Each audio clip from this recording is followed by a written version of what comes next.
Good morning, this is Al, and I am making a video to show you how to install the 45 watt solar panel kits from Harbor Freight.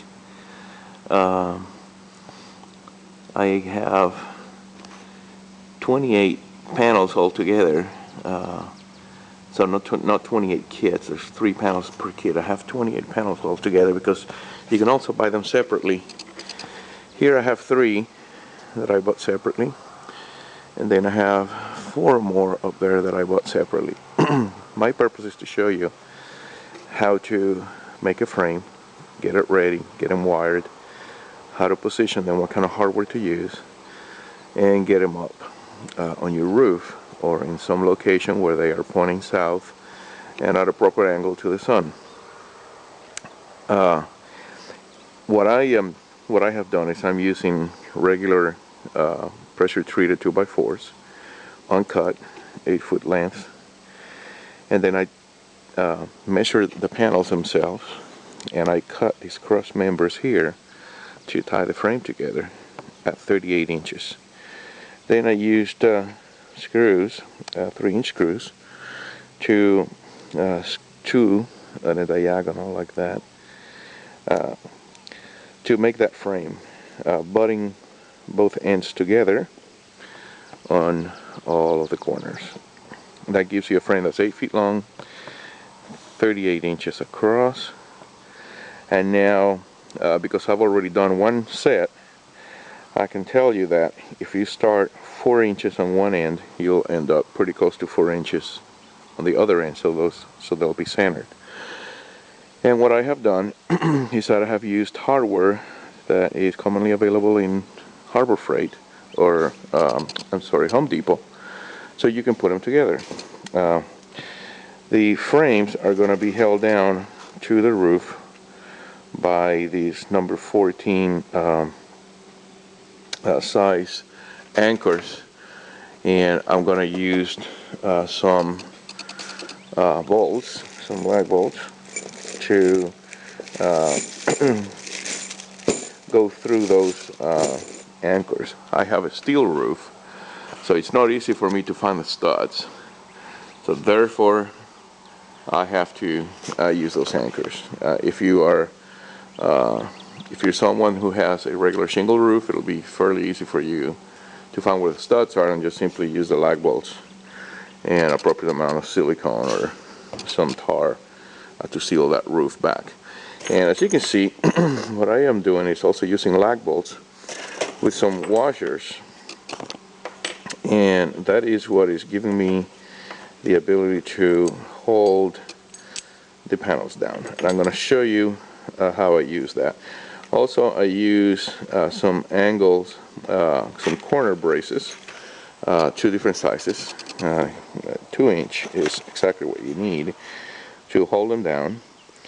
And I'll show you how to hold the ends down, so you have them protected, and then everything gets tied together into these bus bars, and using these junction boxes finishes the job. And I'll show you in just a second how that's. So as you can see, this is a finished panel. There are 7 panels onto an 8-footer. I guess you could use 10 feet boards, but that would be fairly heavy to get back to the roof.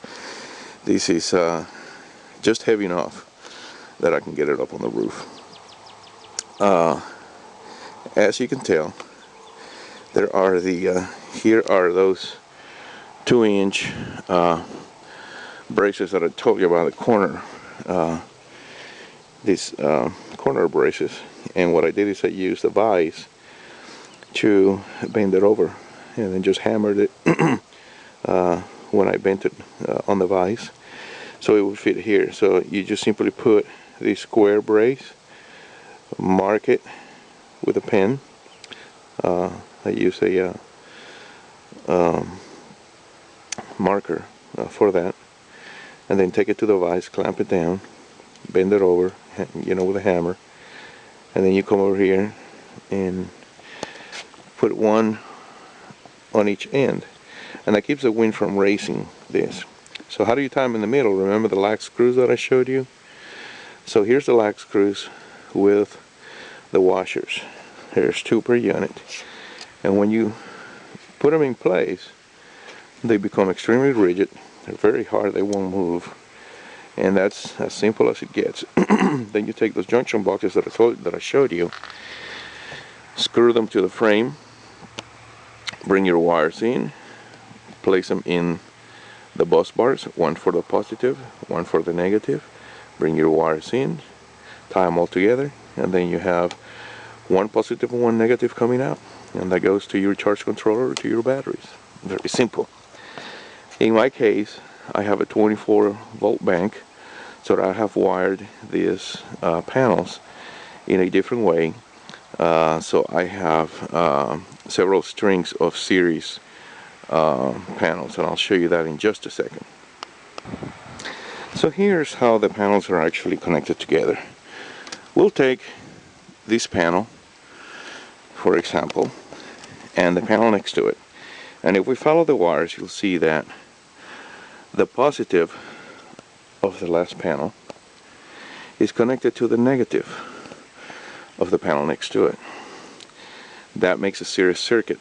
So if that panel is 12 volts and that panel is 12 volts, then the series connection multiplies the voltage by 2, or it just adds it. So you add 12 and 12 and you get 24 volts. That leaves you with a negative wire from the first panel and a positive wire from the second panel. And you take those 2 wires right to the junction box up there, and it goes into those 2 bus bars that I talked about a minute ago. And you do that for these 2 panels, so that's 1 string. And you take these 2 panels and do the same thing, wire them in series. So you can see there's the positive of 1 panel. If we follow that, we'll see that the positive of the panel, the furthest panel, goes to the negative on the panel next to it, and then that leaves a positive and negative, and that goes to the box. And you continue doing that. So there's the first 2 panels is 1 string. There's the second string of 24 volts, third string of 24 volts, and oops, I have 1 panel left over. So when I finish the next frame, I'm also going to have another panel left over. So the panel on that string and the panel on this string here, or the panel that's left alone on that set, and this last panel here will go together in a series circuit, and that will make 1 string of 1 panel on this board and 1 panel on the other board.